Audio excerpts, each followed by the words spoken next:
Hey everyone, I'm Tom Brush, and it's my friend Bob Graham. And our Renegade Success Network, we talk about different things to help business owners, leaders, entrepreneurs move themselves forward, create their own unique pathway, help them get from where they are to where they want to be. So if you want to be a part of that, come join us. We'll provide more information in the comments below. But today, the topic we want to talk about is how do we put ourselves out there? And specifically, how do we put ourselves out there in regards to our LinkedIn profile? So Bob, why don't you share a little bit about what the LinkedIn profile is for people so that they're really clear about not only what it is, but what it should look like. Okay. So first of all, thanks, Tom, for the opportunity. LinkedIn has been really good for me and for my business, and I'm always excited every chance I get to share what I've discovered about it. And what I would tell you is LinkedIn is the number one resource for getting credibility in business. If you give me the name of someone, I'm going to search for them on LinkedIn. That is the first thing I'm going to look for. Or I'm going to go to Google and search them if I'm being lazy. And the LinkedIn profile is probably going to be the first thing that comes up. Because if you think about it, if you work as a salesperson in a company, odds that your name would show up under their company as one of the first listings, pretty slim. But with LinkedIn, they have an algorithm that works really well with Google, and you end up being at the top. So my company is actually below my LinkedIn profile. And people go, well, that's really horrible. Wouldn't you want your company to be first? No, I'd rather LinkedIn be first because there are recommendations for me on LinkedIn. There are samples of my work on LinkedIn. There's a listing of some of the things I've done. And there's also a statement near the beginning where I explain what I do in the world to make people's lives better. Do you think, Bob, that because you're mentioned and so much about you is in your profile, is that the reason it's showing up so high when people do a Google search on it? It certainly helps. The number of people I'm connected to plays into that. We think the way you capture information, keeping it up to date, posting new content certainly plays a role. Let me go back. I didn't give you some numbers. I did some checking, Tom. 675 million people in the world go to LinkedIn each month. In the US, 8.2 million of the users are C-suite people. These are the decision makers, the CEOs, the vice presidents of companies. So if you're selling something and you want to get access to the people that can buy, those are the people. You're not reaching the people that go, well, oh, that sounds really great. Let me talk to my boss and then his boss, and then the committee's going to meet. You got to wait 3 months. You're getting in front of the people that can make things happen. And then over half of the Americans involved in LinkedIn have a college degree. Now, you may say, well, if I don't have a college degree, that's not good or whatever. What I would tell you is that's great because they are people that analyze data. And so if you have something that makes sense to them, they will listen in a way that someone who doesn't have the college background to think about different perspectives always would not be as eager to look at. Great. That's helpful information.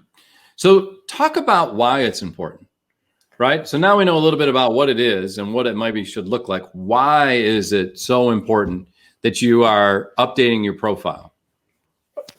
It's like changing clothes. If I wore the same outfit, you and I do something 5 days a week. If I wore the same outfit for the next 27 days, at some point you'd be like, Bob, I think you need to grab a shower and change. That's got to be getting a little smelly. Definitely.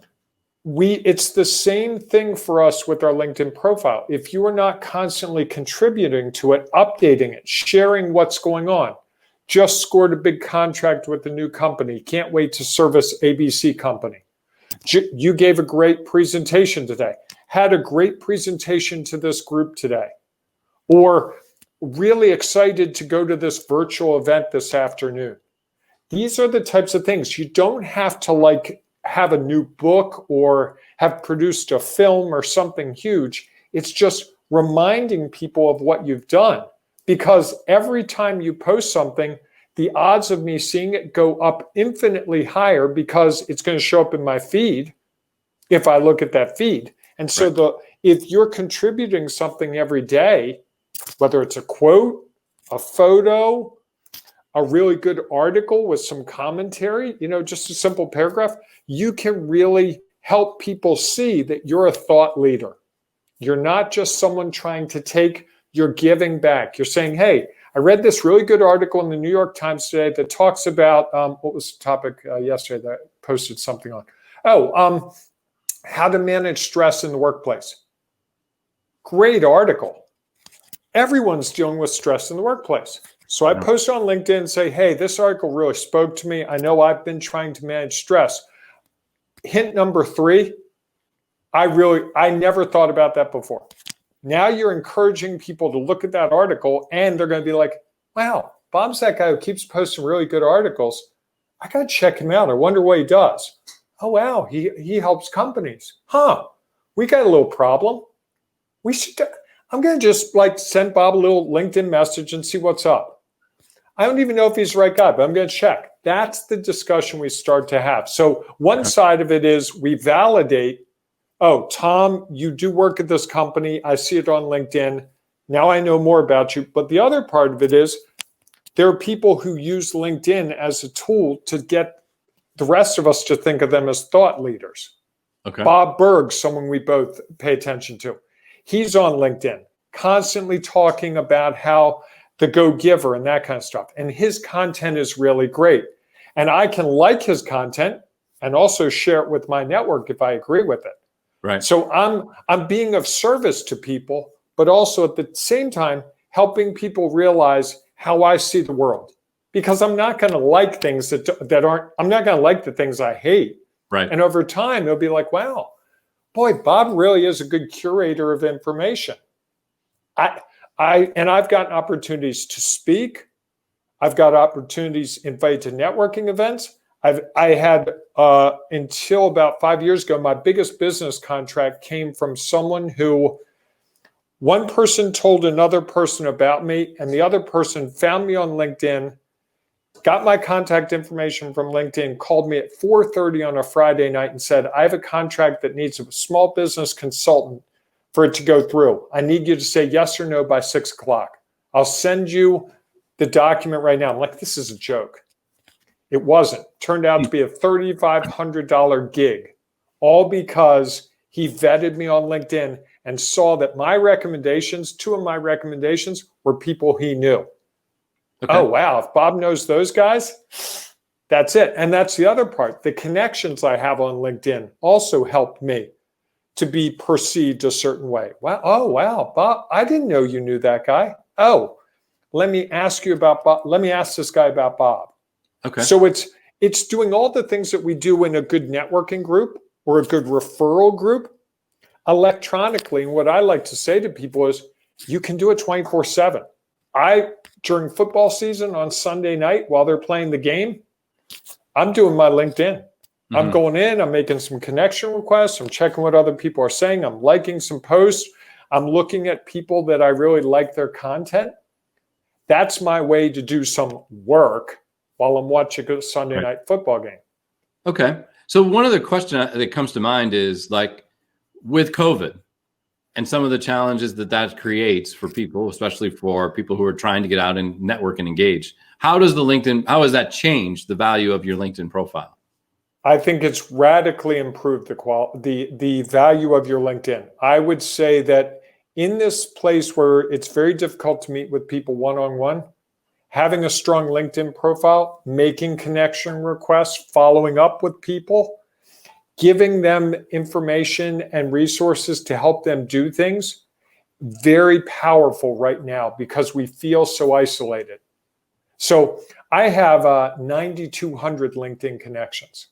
Now, in fairness, I don't know every single one of them intimately, but over the last 4 or 5 months, I guess it's closer to 8 months, I've been trying to be really strategic about reaching out to most of them. Simple message. Hey, Bob here. I know the pandemic probably caused you some trouble with your supply chain company. I'd love to hear more about how you're overcoming it. Okay. I get replies back sometimes, I don't have time for you. Other times, hey, let's set up a call. Right. Okay. So here's the other question I would have then, maybe as a way to, as we start to close up this, what are the pitfalls that you see with profiles? The things that people might want to watch out for, or that are common pitfalls that people have? Number one, no photo. If you don't have a photo, you are missing the boat. The number one thing that we associate with people is how they look. Mm-hmm. So if I met you at a networking event 5 years ago, haven't talked at all, haven't seen you, and suddenly you send me a LinkedIn connection request, if I see your photo, I'll be like, oh, yeah, I met that guy. I know him. If you don't have a photo, you have that little block, right, gray block that everyone has, which personally, I think of it as the losers club. Either you don't know how to put your photo up or you don't have a photo. Right. Both, I will not connect with the person who doesn't have a photo because I don't believe that they are who they are. Because It would be easy to scam your account and not put a photo up because I wouldn't have a photo because I'm not you. That's the number one thing. Number two thing is they just print the resume on there. Mm-hmm. They literally take the Word document of the resume, copy and paste it, and say, all right, I'm done. Number three is they get all fired up to do their LinkedIn profile because everyone said they should do it. They do it, and then they abandon it. Mm. They don't know the password. They don't know how to get into it. They don't want to waste the time trying to figure it out, so it languishes. And here's when it gets really fun. They go, oh, well, I don't know my password. I can't figure it out. I'm going to start a new profile. So now I actually found someone the other day with 4 profiles. Wow. All missing a photo, all saying her name, her company name, and her job title. 4. And all saying the Baltimore area. Which one should I connect with? Right. How can I trust this person to be willing and able to serve me in some way with my business needs if they can't even figure out how to get a profile up? And that's where the danger is when your profile is not really strong. It's more of a detriment than not having one at all. Interesting. That's good. Well, thank you. That's really helpful. I love those 3 pitfalls for people to watch out for. So if you're dealing with those and you're unsure really how to do it, there are some tips and tricks that make it easy. We'll put some information in the comments, some places that you can go to gather more information about how to create a profile that is more effective, more efficient, and is actually drawing people to you rather than them going there and being repelled because you don't really have all the details and the information that you have. Well, thanks again for taking a few minutes, Bob, to share this with us. Thanks to our listeners who spent the time to listen and watch. And be sure to keep an eye out because we will, as a part of the Renegade Success Network, provide different tips and tricks to help you move forward along your own unique path to your success.